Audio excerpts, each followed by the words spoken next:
Hello, folks, and welcome to Transformed by Birth, a podcast about the rite of passage through pregnancy, birth, and new parenthood. I'm your host, Britta Bushnell, author, mythologist, childbirth educator, and an emotional deep diver with a side of goofball. I'm so glad you're here. Today's episode takes us into the realm of storytelling, breech birth, and restorative midwifery. Yep, all in one episode. So grab whatever warm beverage keeps you company. I've got a matcha today. Or take us along for a walk or a drive and join us as we dive into a juicy episode with a dear and longtime colleague. Before we go there, let's light our candle. If you want to join me, please do so, or just take a special breath as I light mine. I'm lighting today's candle in honor of navigating the unknown, a critical part of becoming a parent.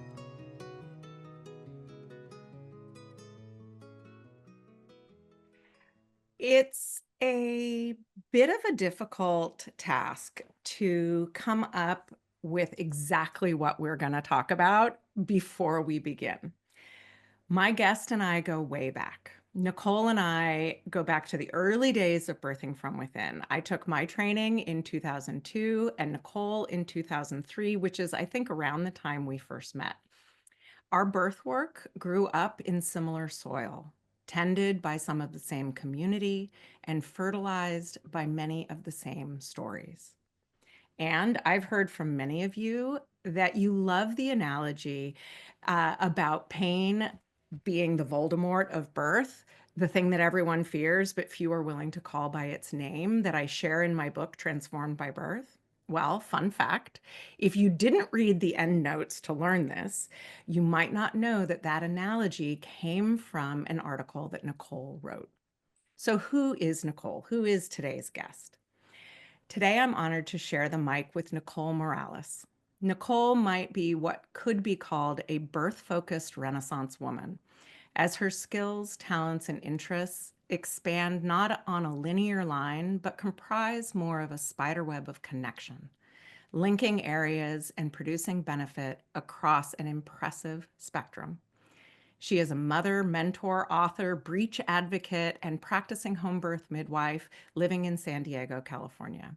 She's a storyteller extraordinaire, a birthing from within mentor for over 20 years, and an approved spinning babies trainer. I've even taken a training with her at least twice. I'm not sure, it may be 3 times. I'm trying to remember. Nicole is a deep human. As a midwife and teacher, Nicole sees herself as caretaking midwifery by shifting her own compass toward deeper understandings of physiologic birth practices while highlighting the midwife's inner process of decision making. She is a part of Restory Birthwork, a collaborative that creates books like the Restorative Midwifery series and workshops such as the Breech Release, Resolving Shoulder Dystocia, and Breech Basics. When deciding who to invite to join me on this podcast, I usually think of a topic I want to dive deeper into and then think about who I want to have that conversation with about that topic. But with today's guest, I thought of Nicole first and got stuck on just which of the many possible topics we'd want to discuss. So, what that means for you, dear listener, is that you get to join in as two longtime colleagues with deep respect for one another, jump into the water of the unknown together and swim around. I suspect there will be short story sharing, discussions of restorative midwifery, and breech birth. But what will actually unfold lies in the beauty of the unknown. So, welcome, Nicole. I'm so glad you're here. It's nice to be here. Thank you so much and for having me. And um, this unknown of where we're going, it's just there's a little bit of discomfort in it. And that's anytime we approach something new that where we don't know where we're going, there can be that feeling to it. Um, Absolutely. And I really love that you name that because I think that's part of what makes your work and my work well aligned and also pretty powerful because I think it's important to be naming that humility piece of, ooh, yeah, oh, it's not just exciting to head into the unknown. It can also be fucking terrifying. Yeah, yeah, for sure. And um, but that's also like partly, just part and parcel with birth work, right?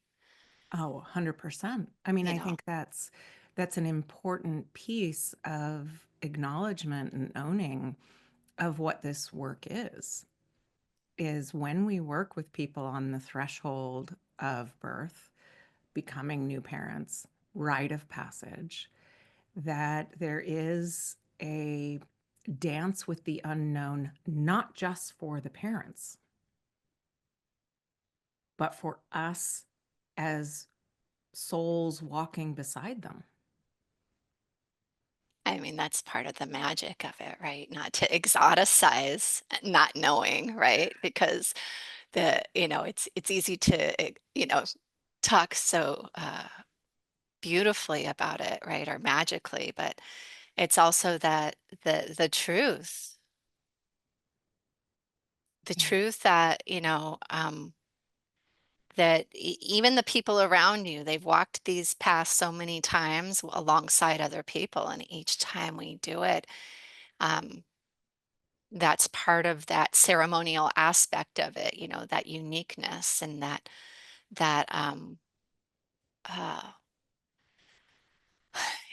that sense of we know what the patterns are, but we don't know what's going to play out this time, Mm. and what's going to meet us on that path, and what parts of us are going to show up, and what skills or resources will be useful. Yeah. Even who are we going to be? Even the like the identity elements of us that meet there.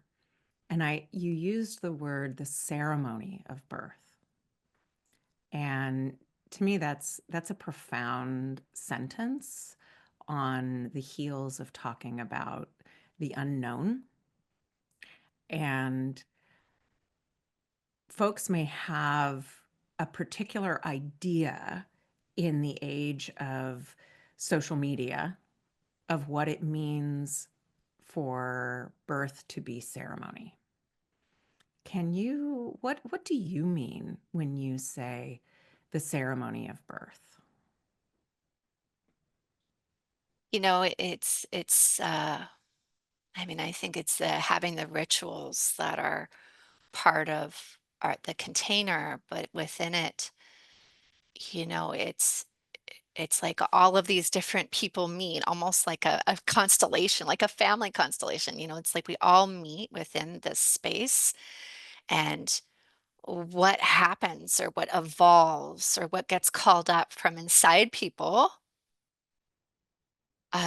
all kind of come together and meet. And um, i- and and of course we have the expectations of of what it might look like from the outside, or how we expect to birth, whether it's in the pool or on a birth stool or in a hospital or wherever someone's choosing to have their baby, or plan, or even not planning, but it's playing forth, Right. right? Because that's the truth of it too. And everyone's kind of meeting in this place, these constellations, and um, we have a very little control ultimately of like we can prepare in certain ways, and we can hold our resources in certain ways, and we can choose the doula and the midwife and um, all of the things, but that unknown is playing forth. And and it's kind of bolstered by all the people there, their nervous system, like who they've been and who they think they are, and what Meaning, they do they add to the elements of the unknown? Is that part of what you're saying? I think that it just all kind of comes together. Yeah, that I mean, I call it the nervous systems of all the people there creates its own nervous system of Hmm. birth. And that includes, and we've talked about this, the shadow side, the unseen, the parts of ourselves that are in the closet, tucked away so nobody sees, whether it be the bitch or the warrior or the somebody who's had abuse histories Mhm. or um, just it could be so many different things, and how all of these kind of come together and are unpredictable and how they play out, and they might only play out in small ways or maybe not for this part of their rite of passage, right? um, but I think that's just the ceremony of it, right? That's the ceremony of it, is Yeah. so that that nervous system that is created through the weaving together of all those nervous systems and all of those elements and shadows and parts of self can weave together to create ceremony in its own right. Did I it's a get that right? community it's a community nervous system, Mm. you know um, and we've kind of all come together and meet it in that moment. Yeah. So are there factors that are also from the overculture that play into that? Well, one of the things that I think that you and I do is we think about all the different unconscious and conscious layers that are just like in there. And um, uh, one of the things I've been writing about with restorative midwifery, and this especially within the first volume of the series, is trying to kind of pull out what are those layers of story. And story can be beliefs or assumptions or promises or vows or agreements we have about how the world works. And some of those are on the conscious, like they're like, oh, I believe in the three stages of labor, or I believe in I'm going to have a midwife, or I believe in free birth, or I believe in um, having an obstetrician, or like there's different things like, because fill in the blank, right? And there's these things we understand on the on the top side, but then there's the things that are not necessarily seen. Mhm. And they might be like an iceberg, like, some of these things we see are propped out by the things we don't see or the stories we don't tell. And so we have our individual story, and that can be how we were born or what we have in our body, our somatic experience of birth, because I think that gets left out of the stories a lot of the time is that the body has its story, Yeah. right? And then we have a family story, or maybe the births we've been at if we're birth workers, or births we've had, our previous births, the births that we're having now. And then we have our family story, which, and Pam England, of course, and others have talked about that first birth story that we hear and how that has this incredible potential to shape from a child's point of view, Right. which I think is really important with Like an imprint. an imprint, yeah, about how birth is supposed to be, right? So then we have that family story, and then we have like our community or neighborhood story. And I might be in my neighborhood, different people were born at home in different countries, and maybe the hospital, or maybe even the neighborhood kids heard me screaming while giving birth, Right. cussing because the doors were open on a hot August day. But the community itself or the neighborhoods we are in can influence us, and I guess we can also have communities online, communities within groups. And then that may or may not be part and parcel with, the overculture story, which of course is, mainstream um, cultural stories that typically kind of set down a certain template upon your brain and just go. I think Clarissa Yeah. Estes is the one who used the term, and I like that term. She talks about how that template just gets kind of clunked down, and everybody fits within it because it has that much power. And so we have those stories, and a lot of those stories are generated by money, are generated by power, are generated by um, what serves a general population to keep people in line Mhm. and thinking a specific way about birth.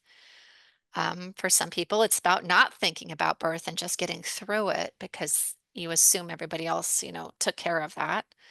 And then you have birth subcultures, of course. So, Right. and Lots then, of those. yeah, and then of course you have fairy tales and myths and legends, and those also, I believe, affect, some would say we can frame it within birth, but we can also frame it within people's belief systems about themselves or how they think about things just from simple myths or fairy tales, which too may have been changed along the way by people. But Oh, very likely have yeah, changed along the way. yeah. Absolutely. So So all of those different forms of story, and I really love the expansive nature of the idea of story. And tell me if I'm wrong about this, but I think you even include the idea of evidence in story. Did yeah, I get well, that right? And can you unpack that? yes, I can totally unpack that. I mean, everything is story. I think Mel Madrono said that, right? Everything is story. And it's true. Everything around us is a story, and we form our stories. And the bigger our stories get, that we build off of those stories as if they were true all along. And then we're doing research off of those stories that were built upon stories that were built upon stories, right? And next thing you have is evidence-based birth. And now you have uh, someone who's researching one kind of induction versus another kind of induction with a belief system that you're supposed to induce a baby Mhm. without having necessarily gone back underneath to see where some of those assumptions might have a different story to them had they been researched, or the person who was creating the research thought a different way. So, I think about evidence with, like, leaving the cord intact. I mean, midwives didn't need evidence for leaving cords intact when I came into midwifery, home birth in the 1990s, and nobody cared what the evidence was. It's just what you did. When you saw, you knew that you knew that it was an insurance policy for Mhm. resuscitation to leave the cord intact. And then we get on to the era of more evidence-based birth, and then it was like, oh, well, now we've got to prove that it's okay to leave the cord intact, right? 30 seconds, 60 seconds. And, here we are 25 years out with all the evidence showing that it's beneficial to leave a cord intact after the baby's born. And some people can't hear that story or don't believe in that story, or they know that it's that story and research is there, but their story is different, or it's all just ways that we interpret the world around us is through story. Yeah, I love this, and I think about it often from, my graduate school work was around mythology and psychology and the intersection of those, which a lot of people think, "Oh, you must know every tiny little character in Greek mythology." I'm like, "No, that's actually a classics degree, and that's not what I got." That's somebody who's done classics. Go talk to them. But for me, my work has been more about, or my study was more about understanding the stories we tell ourselves about ourselves.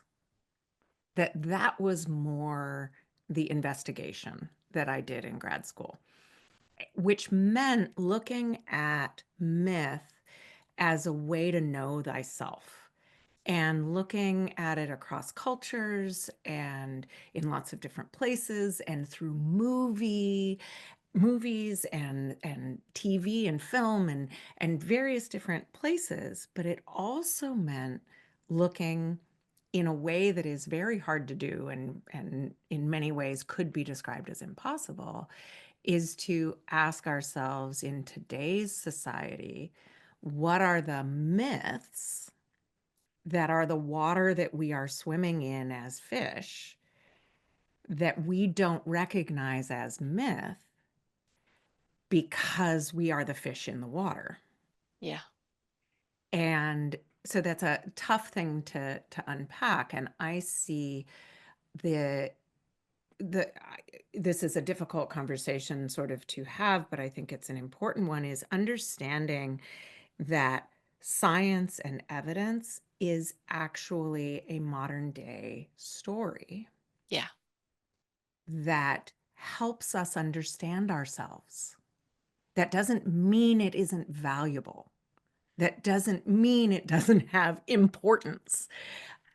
You know, they're anchors. They're anchors for how we see the world. And I think about the cervix, right? Like this idea of dilation. And when doing like birthing from within classes, like back when I taught, it'd be like, oh, talk about the stages of labor and then just kind of start breaking it down into, well, what would that be like in your body, or what would the actual experience look like from the outside? And then, kind of like you start breaking this down, and it starts with this idea that it's cervical centric, right? It's all Yes. about the cervix opening, but there's so much more happening. And it's like, how did we come to have the cervix be the North Star?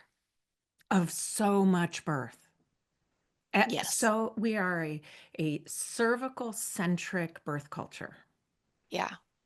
We've narrowed down the idea of birth progress, which I want to put progress in quotes because that in its own right is another centric Yes. idea. You Yes. know, there's cervic centric and progress centric And it's ideas. when the constellations there. and and they come together and it's like fireworks Yeah. because we've really become this cervical progress centric birth society Yeah. that is which is so interesting when you pull back the lens farther away from that. It's like, where is the person who is attached to the cervix, for whom the cervix is invisible unless they actively work to see it? Yeah. Who where the idea of progress is also Yes. externally dictated. So Yep. we've lost, so we lose in the idea of being cervical progress centric. There's a lot of important aspects left on the cutting room floor. You know, the cervix is one star in the constellation. And maybe that star is even connected to just other parts of anatomy, right? Like could be the anatomical star, right? And it's just one aspect of that star that if we just look at it from a different angle, we can start to see it has a different color or a different way. Um, and there's so many other aspects of, we think about how it came to that, the progress centered cervix. It comes from the lens of people evaluating and trying to develop obstetrics, right? Right, And they're right. trying to create their story of knowledge that's rigid and can be duplicated. And if you look at male obstetricians within Europe, their relationship with probably the female body was either off of a male body or potentially even like, well, the sexual or from the vagina, right? The truth Right. of it is, and so that's probably rather than thinking above the brim of the pelvis Mm. or thinking about the body in its full connections, be it, the uterus and the uterine shape and the way that the uterus is positioned. I think doctors of old used to think a little bit about that and less about, just measuring the cervix. Um, but this idea that we've just gotten caught up in that externalized, as you said, assessment versus like seeing the constellation in unison. And that And in part of that constellation is most of what you just talked about was physiologic. yes. And you I loved that you said the cervix is actually maybe just one part of a whole star of the physiology within a constellation. There's so many other stars. That's right. There's so many other stars and unique aspects of people and how they're being held and where and in what context and with this pregnancy and this baby and this season of their life. Mm. Um, you know, the experience is so much more than the assessment. The assessment with two fingers inside a vaginal opening to the back where the cervix is. Yeah, and then this is supposed to dictate um, progress. And rather than being, like that process focused part of it, it's kind of left to the side.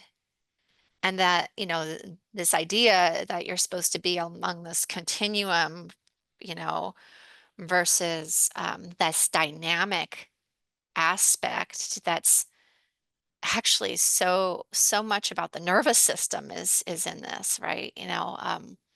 It's nervous system driven within the fetal heart rate is the nervous system of the person who's giving birth and their sense of safety and their hormones. And I'm talking physiology, but it's also things that we can perceive on the outside. It's their history of what they've experienced or what the stories are that of what they think they might come across. It's their fears of the future, the Voldemort that you mentioned at the beginning, Yeah.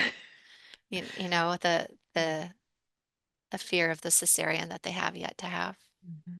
And that all of these aspects are parts of that constellation that we're trying to in a society that is becoming less and less um, how do I explain this? That the capacity to navigate the mystery inherent within uncertainty, we go toward things that seem to give an illusion of control, an illusion of certainty.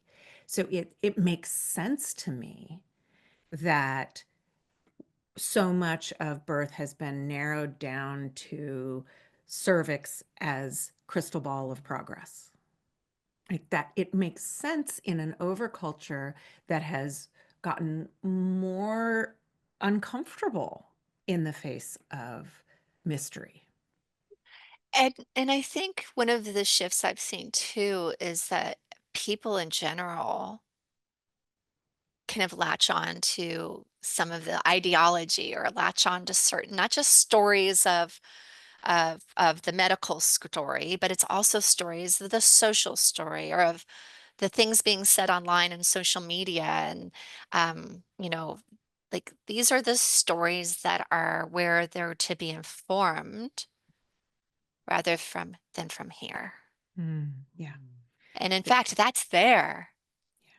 But how do you draw that water from that well? yes. So how do you draw? So we have listeners who are now pregnant and new parents, and they're wondering, yes, how do I draw from that well when there is so much information available? And sometimes I think that the amount of external information, external evidence, Yeah, um, gives more of a sense that quote unquote the right answer exists. yeah, And that in its own right can be quite a trap to discontent yeah, or feeling vindicated. Like there's a way in which for some, when they do all the quote unquote right things and get the experience they desired, it's like, see, this is what was needed. And yet, at some point, parenthood will probably come in and give them a jolt of reality. I mean, I'll just speak for myself. It gave me a jolt of reality. I, Well, I think that parenthood is a big jolt of reality. You know, it's, and I mean, that's what makes birth a rite of passage, right? If you're forever changed, that what you believe or thought to be true, you know, especially for that first birth, you know, you're brought to your knees at some point, and you meet those gates of doubt and unknowing and terror, and they might be smaller for some people than others.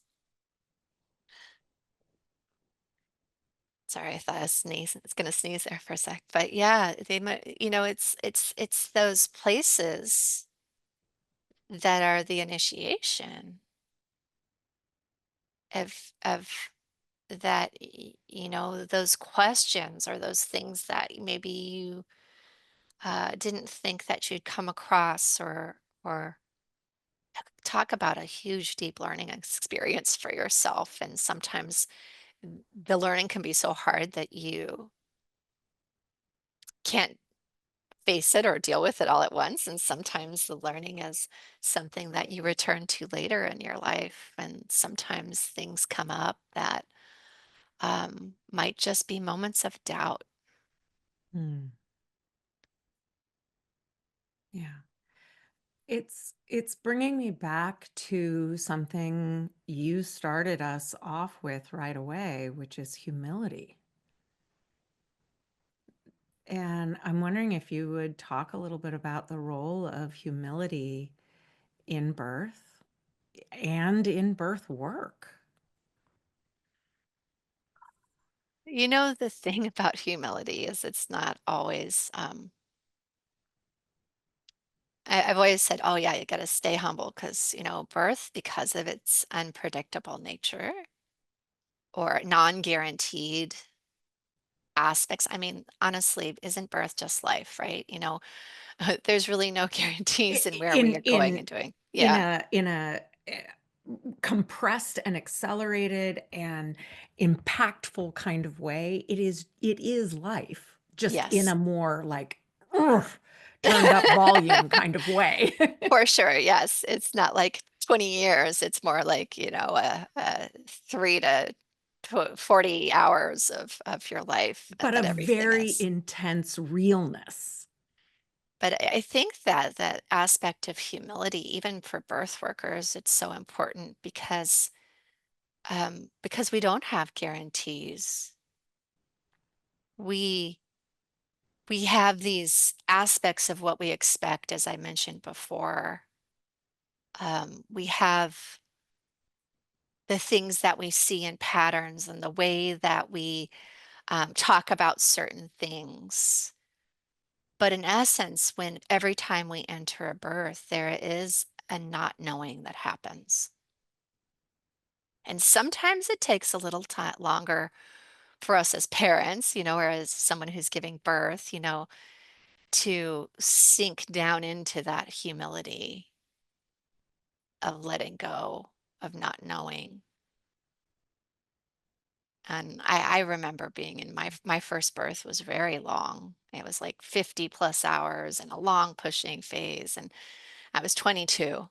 So I just remember thinking, not like, oh, I'll go to the hospital. I just thought, I'm just going to die. I've had a full life. I'm just, you know, and that was where I came to, is that it was okay. I'd written poetry, I'd partied, I'd done all the stuff, and I could just walk across the room and die. Hmm.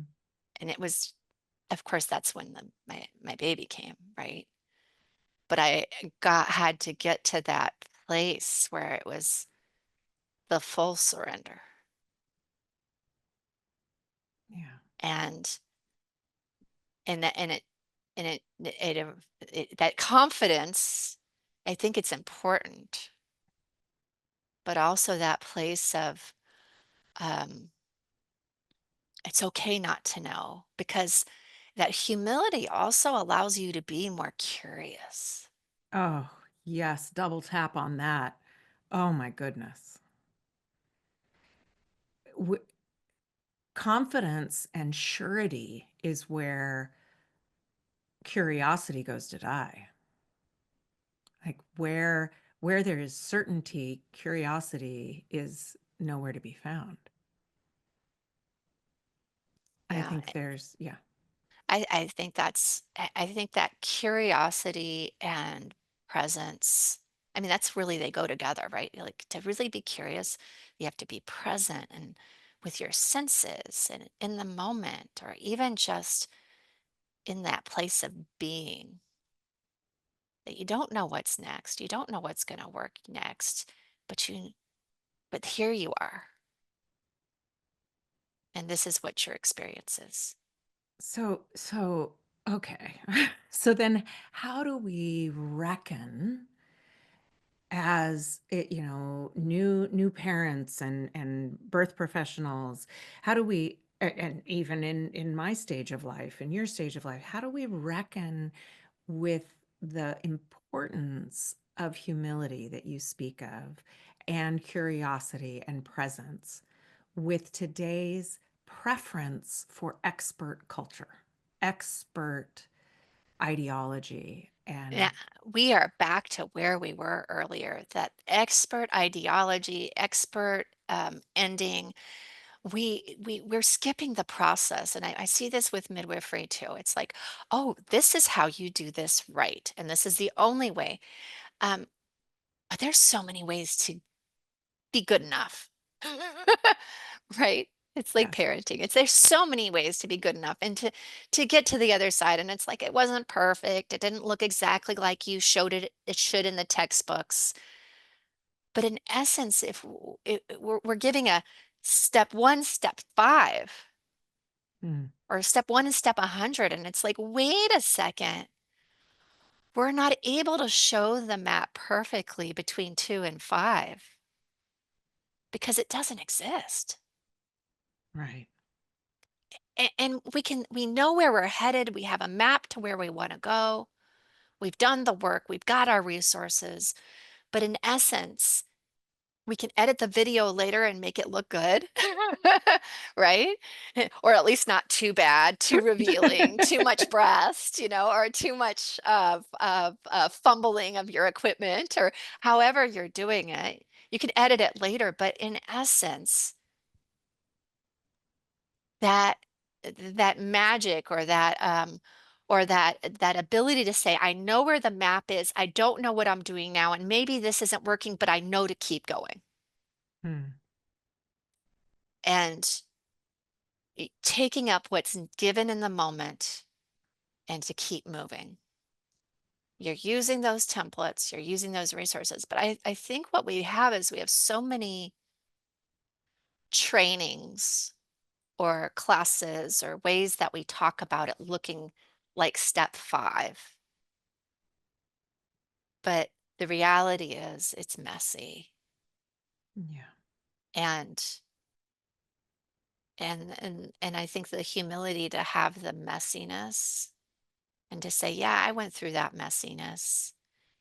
And I brought myself and I did my best. And what did I do? And what do I do when I don't know what to do? Yes. Yeah, I mean, you're speaking my language because we've known each other long enough to know this is very, very aligned for me. And I'm also thinking about the parents who I think they know too that it's messy. I think that in our bellies, in our belly knowing, we know the journey to become a parent is messy. We know it.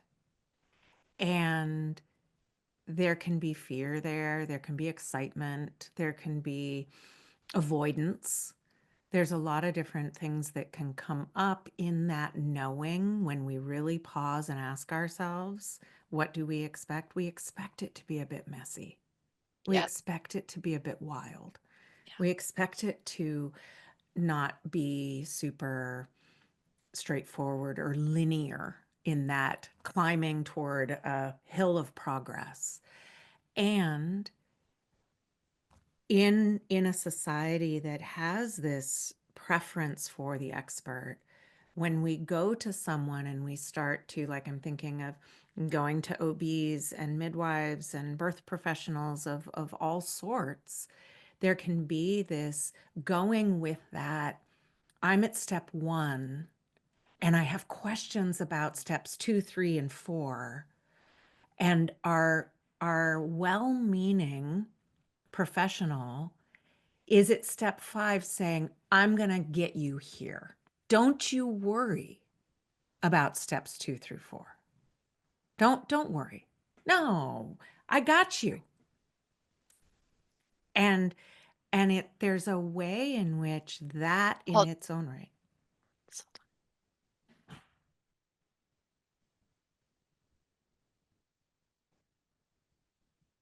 Okay, sorry.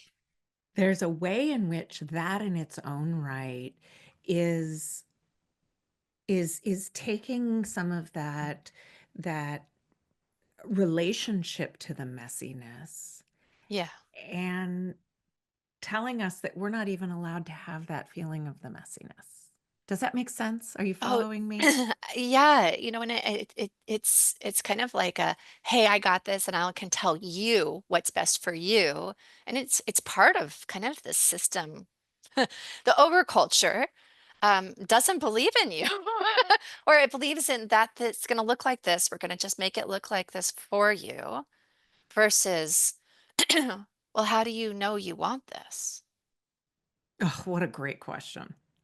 Or it's like there's more there versus just, oh, okay, this is kind of what I want, you're going to take care of me, versus doing the deeper questions. Yeah. I And and as you said that, asking the deeper questions, I actually got a deep belly sadness because I think there's a deep longing for that.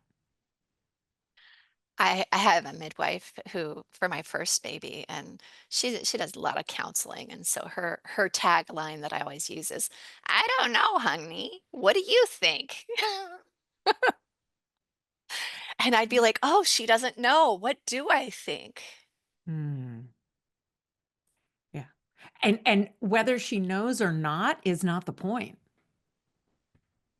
because it's not actually about her knowing.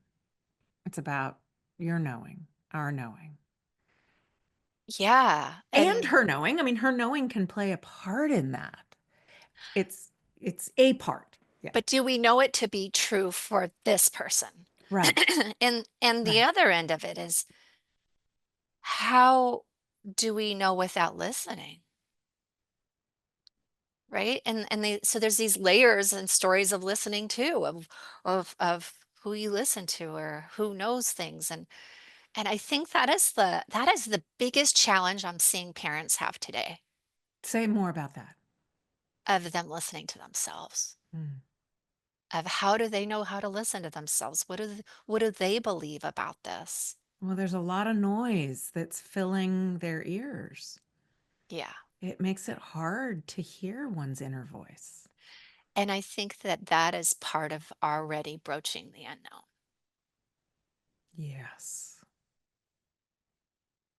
Yes.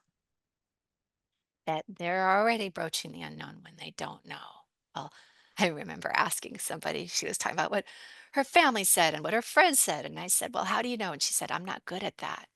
And I said, "How do you know you're not good at that?"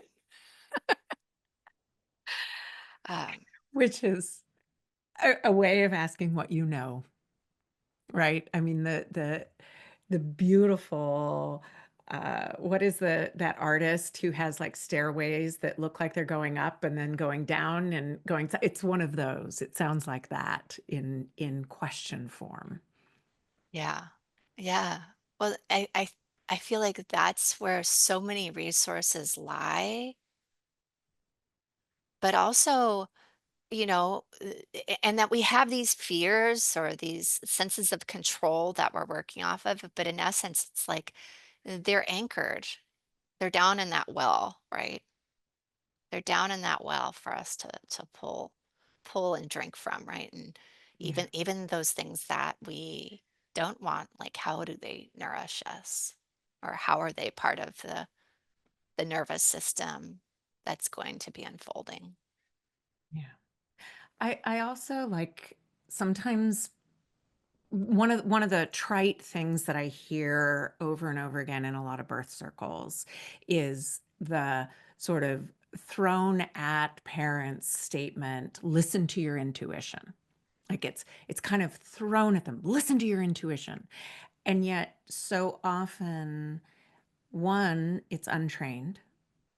The ability to listen to our intuition is untrained, and so it can actually be unhelpful to say listen to your intuition. And intuition often in my the way I think about it is more as a processor. It's like that gut check, that's intuition.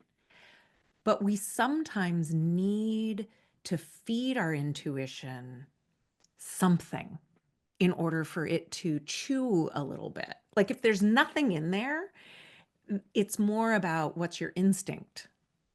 But intuition is, to me, it's like it's that processor that takes the story that we've heard from our friend and our experience from our childhood and our conversation with our healthcare provider, and it puts that all in a stew and it stirs it up, and then it takes a sip and says, what does this need? Which feels different to me than the idea that we know everything for ourselves. That I think can also leave out all these other forms of wisdom and knowing. It just makes me think about, I obviously you have a degree and I don't in like mythology and stories, but this aspect of, all the different parts of the stories are parts of yourself, right? And, as you're talking about this, it's like, yeah, all of these stories that we have, they're parts of Mhm. ourselves, even the ones we may not, want to acknowledge or, yeah, that intuition, but also what part of ourselves is the three stages of labor, or what part of ourselves is the cervical centric part of ourself, Right. right? Like all these stories are just different characters of who we are if we're as we're bringing things forth and yeah, we all navigate these things differently. Hmm. Yeah, and it makes me, and this might be circuitous, but it's bringing me to you. A lot of your work right now is around restorative midwifery. You're you've finished the first of the volume of who knows how many, right? I mean, you have a sense, I have a sense, yes. and you know that the journey isn't always as it's mapped.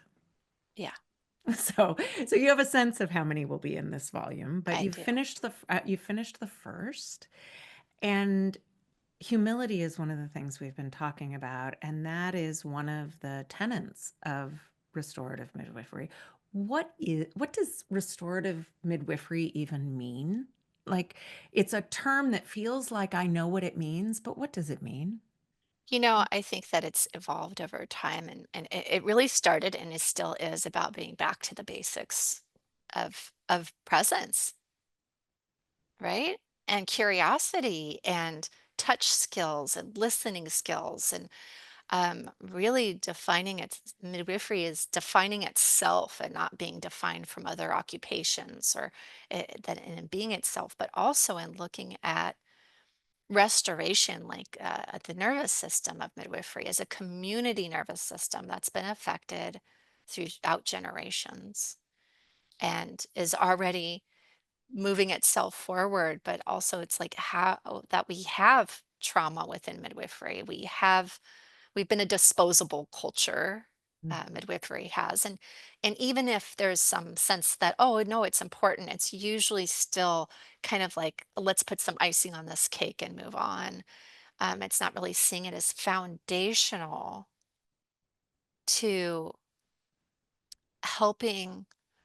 For me, it's also about my the views of midwifery being about, not the body's not a machine. The body is dynamic. It's multifaceted. It can't be like slammed down with that grid, right? It's connected. And so with midwifery, I'm looking at the craft of midwifery, and I'm also looking at the tools and skills of midwifery. And am I right to say that you're not restorative doesn't necessarily mean, and when you say back to the basics, you're not also throwing out aspects of modern medicine that are supportive? Well, the thing is, everybody's in a unique space, right?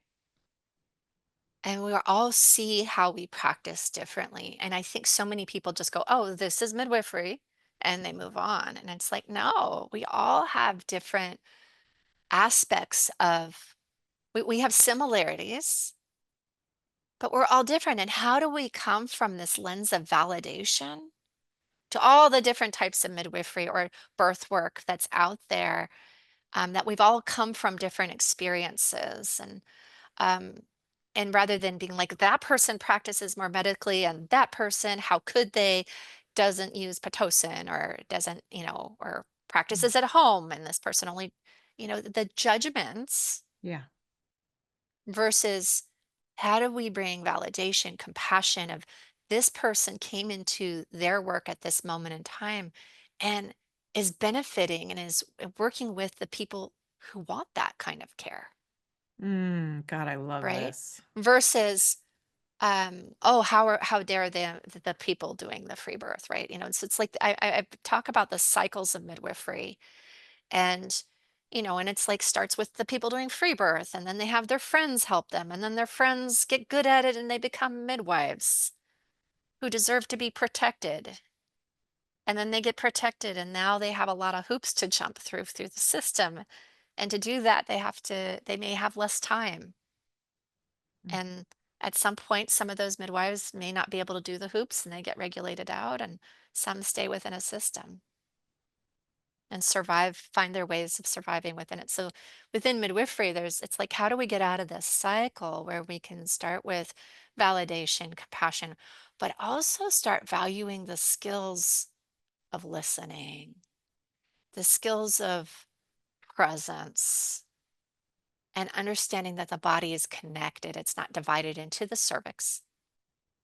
It's not separate from, the baby is in relationship with the birth giver, with the body, and it has inside information. And Yeah. there's dynamic things happening with both of them, right? Yeah. Yeah, which makes me think, and this might feel like a hard pivot, but I'm going to go there because it's where my brain went, which is one of the areas that you specialize in this really renaissance spider web of work that you have is around breech. And breech being a variation of normal or a conversation that the baby is having with the birth giver. And can you kind of just, I don't know what my question is specifically about breech, but you speak about it so differently than a lot of people I hear talking about breech. And where do you see the link? Why did my brain just go, "Ooh, what you're talking about right now has to do with breech?" Like, Well, breach turns us all upside down. Well, it just turned me upside down, I guess, even in Yeah. asking the question. Well, but it turns us up all upside down. And so what happens is really breech education isn't about breech education. Just the truth. It really isn't. People are just willing to see something different. And it will inform you about everything. And in fact, when I deal with parents who are breech in the third trimester, I do some body work and help out with creating new possibilities for this baby to turn. Half of the work we're doing is just really like, how are you going to navigate this? Because it's such an acute representation of the unknown with less resources than you thought you had, with the fear of the fact that you're going to have to fit into a square peg and now you're a circle, right? Breach just has turned everybody upside down because there's a lack of skills, Mm. because it's been relegated to being this dangerous or specialized thing. When in fact, we can learn about breach and actually learn about head down babies. We can learn about uh, what would I do if I had a breech baby might actually be the same questions or the same things you'd think about with a head down baby, but it just expands your mind. So breech has these opportunities in them, not just for the person who's giving birth or for the baby, but also for midwives, providers, for breech care. And no matter how many times people don't want to learn breech or get rid of breech or have cesarean for breech skills, the fact is there's surprise breech. For a quarter of breech births are surprise in the hospital setting, right? And when you have a surprise breech birth, it's you want to have the skills because then you know how to help. And then the fact is, oh, it is breech is representation of not fight. It can be the fight, the flight, the freeze, the fawn, but more importantly, it is about the forget. And when we forget things or we ignore things, whether we forget our skills or we forget about it because it's not going to be us who has a breech baby.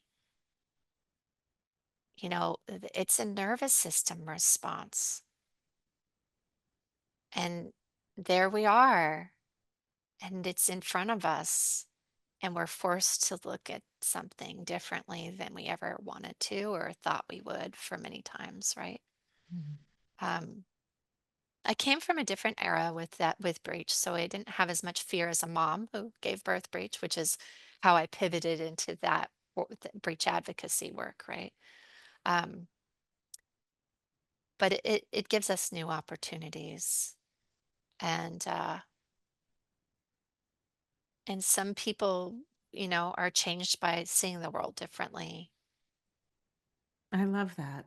I love even just the concept that breach is about seeing the world upside down. Like it turns the world upside down for us to look at things in a new way.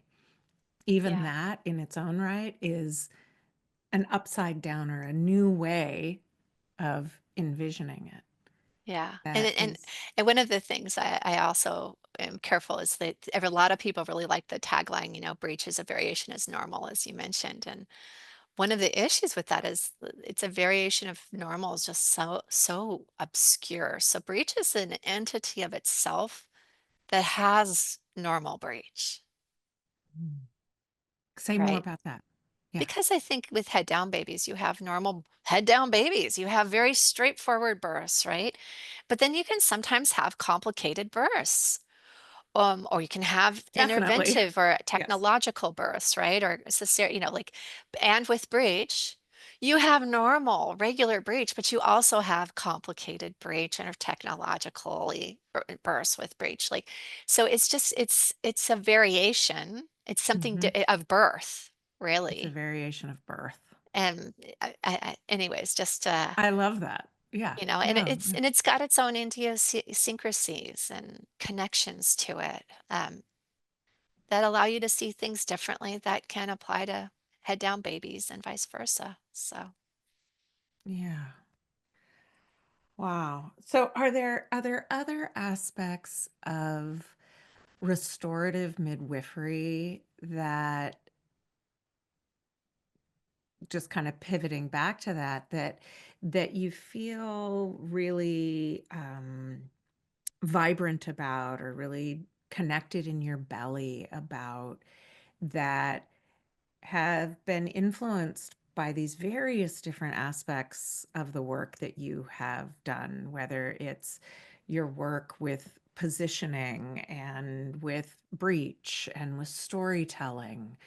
And there's so many different aspects. And now this focus of your work is about restorative midwifery. And there's 13 principles that you lay out. And I highly recommend people get volume one in the series. What's the title of?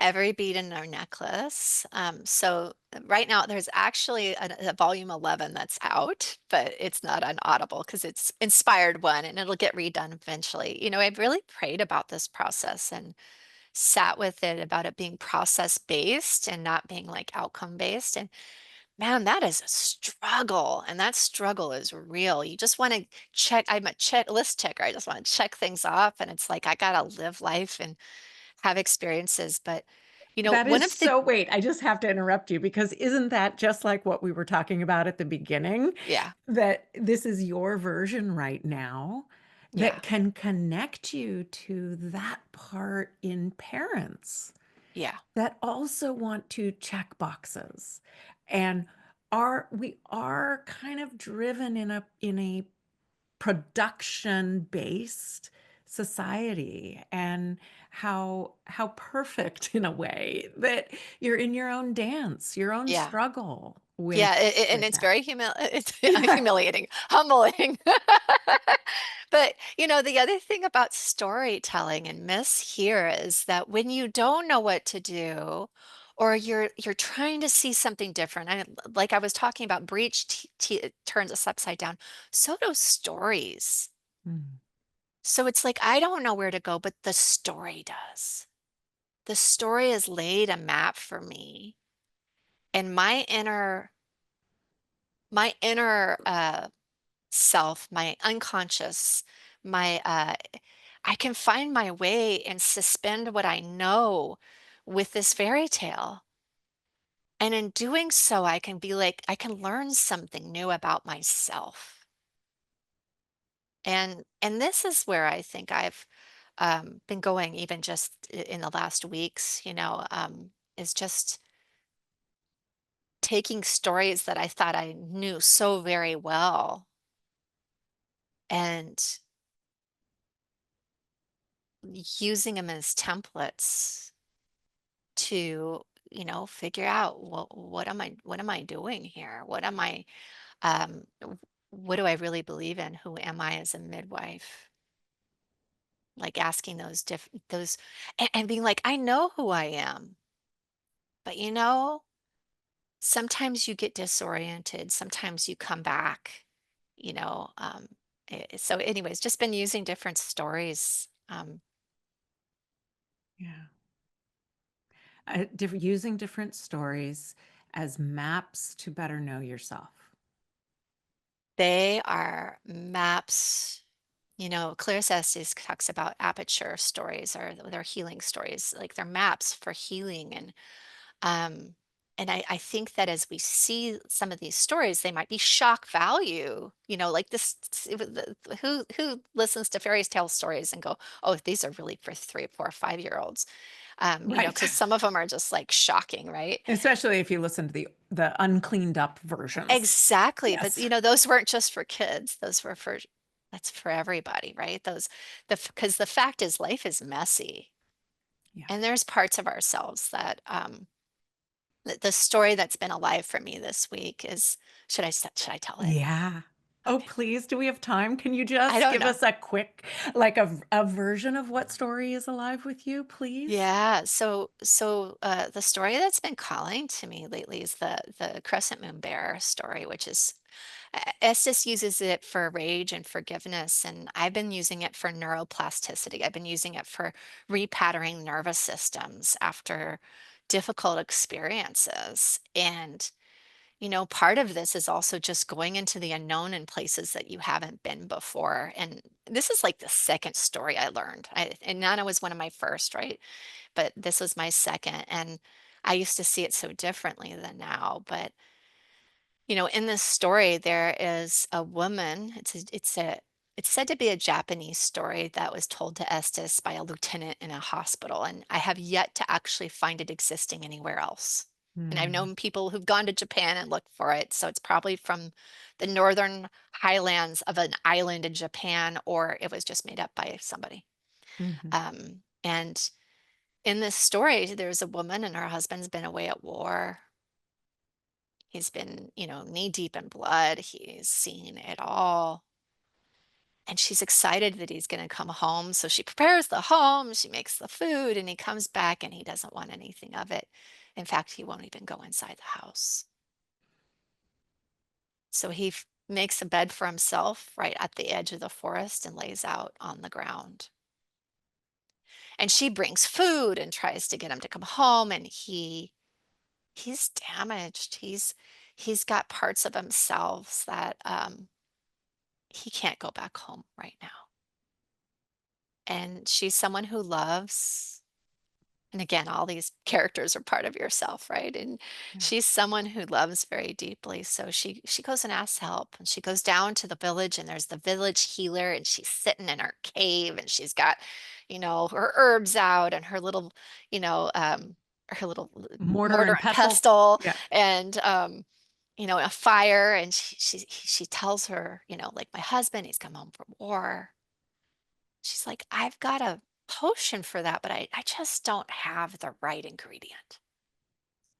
"What do you mean you don't have the right ingredient?" "Well, let's go get it."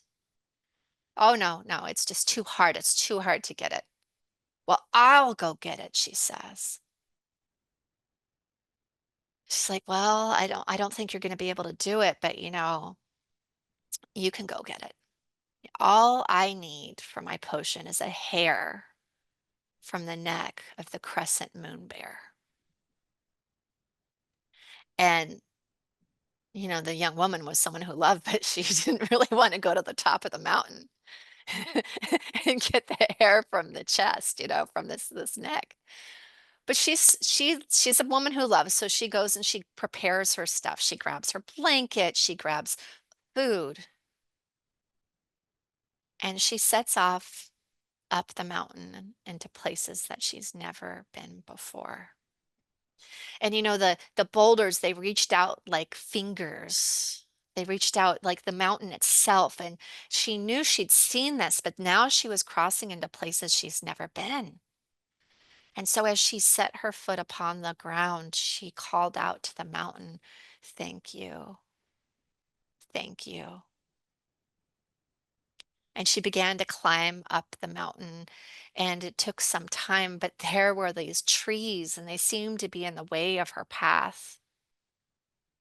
And as she was able to like scoot around them, it's like as if they lifted their branches, what seemed to be in her way came out of her way, and she yelled up at them, "Thank you, thank you."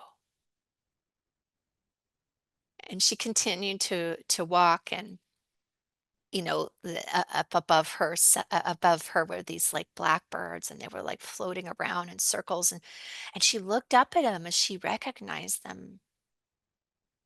Recognized them as orphans who had not been claimed, that their relatives, those parts of herself, had not claimed them. And she yelled up at him and she said, "I will be your relative. I will take care of you. I will bury you."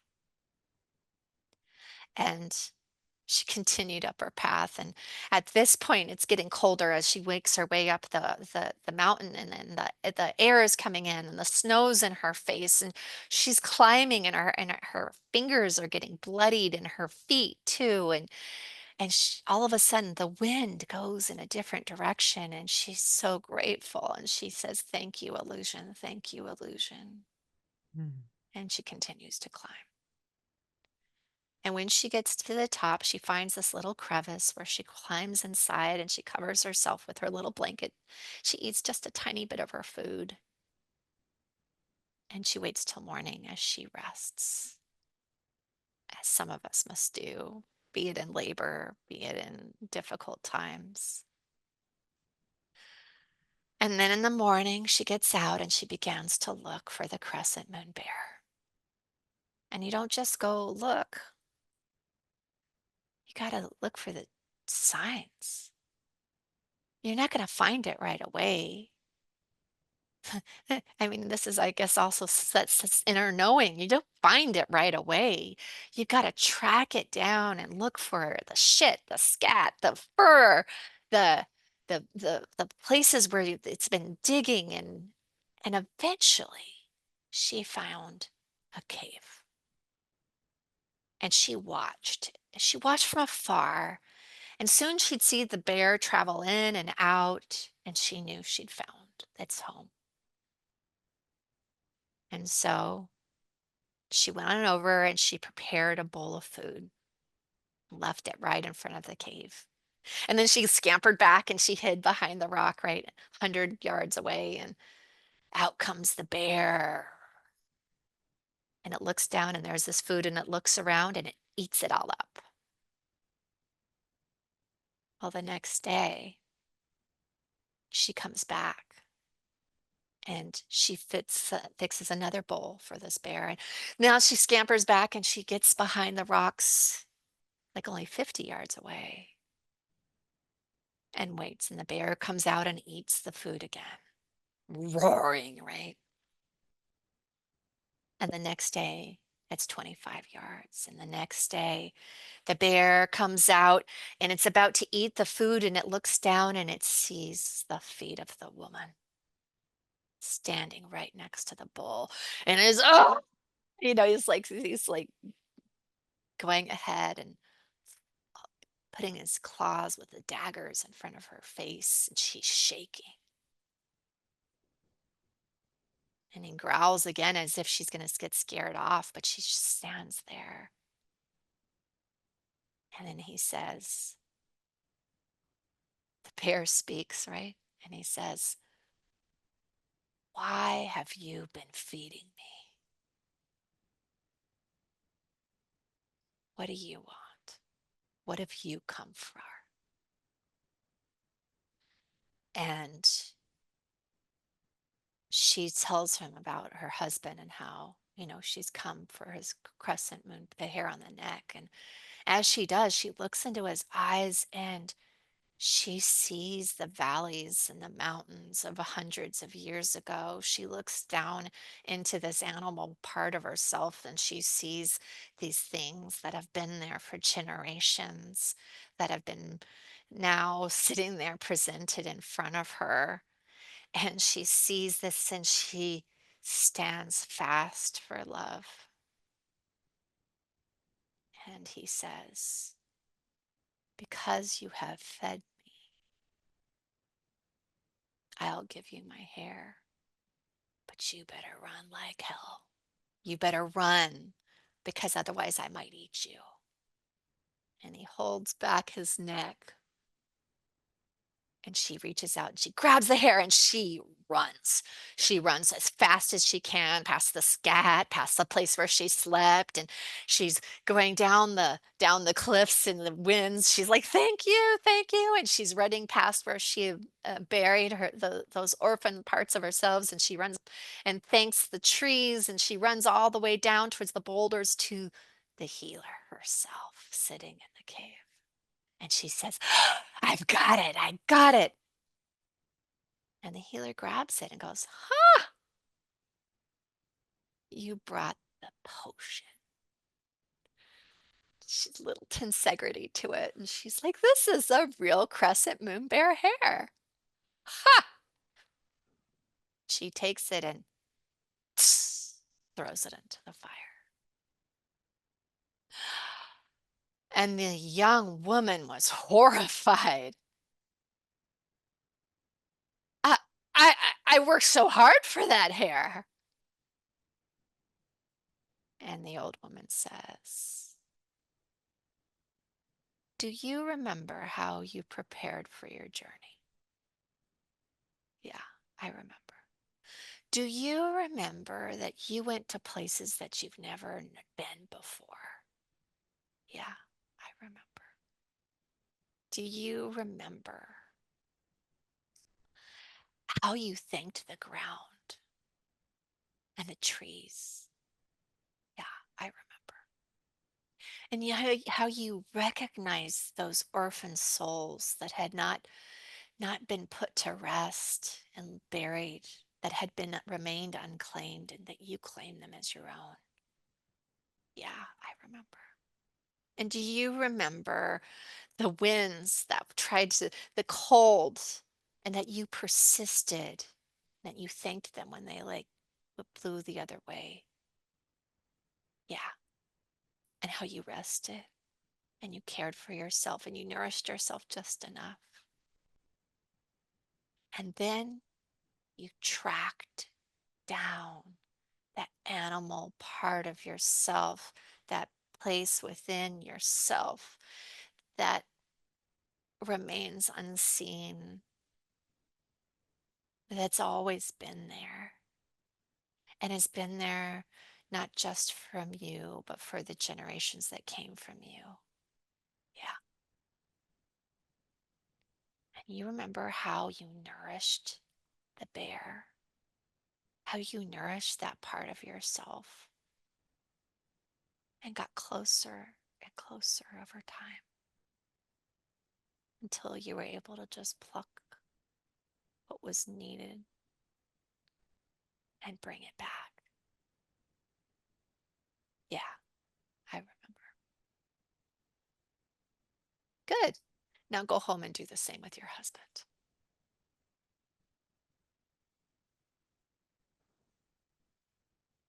Hmm. Ugh, the power of storytelling. It's been deep, right? Oh, we're in podcast land, but if you and I were sitting around a fire right now, we would let silence exist for Yeah. So quite a people can while. pause this right now, Yes, so right? please pause it because the space and silence on the other side of a story is part of the story itself. It's It's like character. fascia of the body. It's Mhm. like you can really start doing the work of releasing something, but the magic comes when it continues. Mm, absolutely. And so this might be the perfect spot for us to end and close. And is there an invitation you would have for the story listeners who just heard this story? What are your invitations after they've had time for their own sitting in the space, in the glow of the fire after the story? Oh, What's your invitation? I guess I just invite them to find what's nourishing, not just for themselves, but for that inner animal part of yourself, your nervous system part of yourself, that like how do you get closer to it? Um, how do you have compassion for yourself when you meet obstacles or walk in new places that you've never walked before? Mm. That's so wonderful. Yes, yes, yes. So, Nicole, as hard as it is to wrap up, it's time. You and Thanks I, for having we me. could talk and talk and talk. Yeah, Where we can we talk and talk and talk. we know we can. So where people who have been touched and moved and connected by this conversation and your wisdom sharing and your humility and heart sharing today, where can they connect with you? What are the ways in this uber connected world where folks can find you? So they can find me in various places. So Restorybirthwork.com. RE RE story. capital S, right? Restory. Um, I'm also have restorative midwifery has an Instagram itself. So I tend to kind of put more breech stuff and breech basics and restorative midwifery stuff that I'm like only for the storytellers. And then Nicole Morales midwife on Instagram. And um, Mm. other than that, I'm around in various other capacities and doing midwifery, Yeah. taking the slow go at that, enjoying Yeah. that. So I love that. So, one of the ways that I end these conversations is to ask kind of one final question. And that question is, what's one thing you feel passionately about that you want new or expectant parents to see, hear, feel, or know during this profound period of their lives?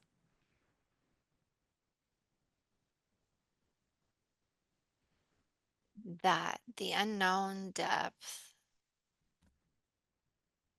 of this journey can look shiny and bright and can look deep and dark, and at the same time it's part of it what makes you who you are in the end, and you know part of how we live our life for our to our fullest, right?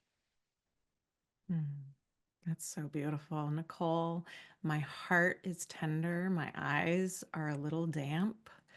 I'm so grateful to you. Thank you so much. And thank you, listeners, for sharing this time with us.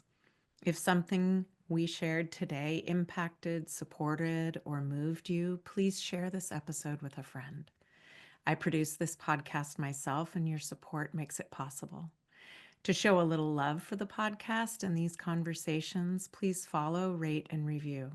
If you'd like to continue the conversation, please join us on Instagram at Transformed by Birth. I look forward to being with you again on the next episode of Transformed by Birth. Now, let's gather what we want to take away from this episode with an inhale. And with our exhale, we'll blow out the candle. Until next time, bye, friends.